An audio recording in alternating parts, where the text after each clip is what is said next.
School leave விட்டதுலேருந்து ஒரே ஃபோனும் கையமாகவே இருக்கீங்க. என்னம்மா பண்ண? யூடியூப்பும் அதில் தான் இருக்கு, கேமும் அதில் தான் இருக்கு. வேற என்னம்மா இதோடு இருக்கு? ஃபோனில் தான் எல்லாமே இருக்குது. ஆனால் ரொம்ப பார்த்தா தலைவலி வந்துடும், அப்புறம் கண்ணாடி போடக்கூடிய நிலமை வந்துடும். ஃபோன் பார்க்கலாம், ஆனால் ரொம்ப அதிகமாகலாம் பார்க்கக்கூடாது. அவள் தான் சின்ன பிள்ளை, கேட்க மாட்டா. நீ சொன்னா கூட கேட்க மாட்டியா? சொல்கிறத நான் கேட்குறேம்மா, ஃபோனை கீழே வைக்கிறேன். வேற என்டர்டெயின் பண்ணுறதுக்கு வேற என்னம்மா இருக்கு?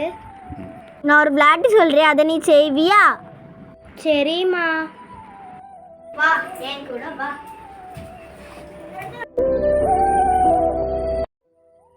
இது எப்படிம்மா விளையாடணும்? சொல்லி தரேன், அதே மாதிரி நீ விளையாடு.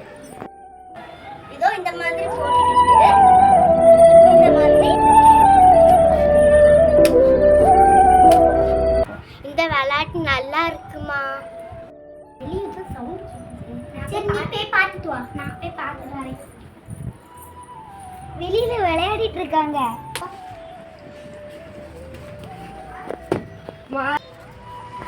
அக்கா நான் வரட்டா?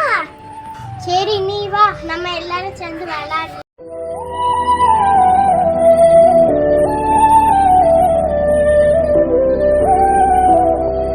செல்ஃபோன் தேவைக்கு எத்தனை நேரம் யூஸ் பண்ணிக்கிட்டு இதே போல் விளையாடுங்க. அப்போ நம்ம உடம்பும் ஆரோக்கியமாக இருக்கும்.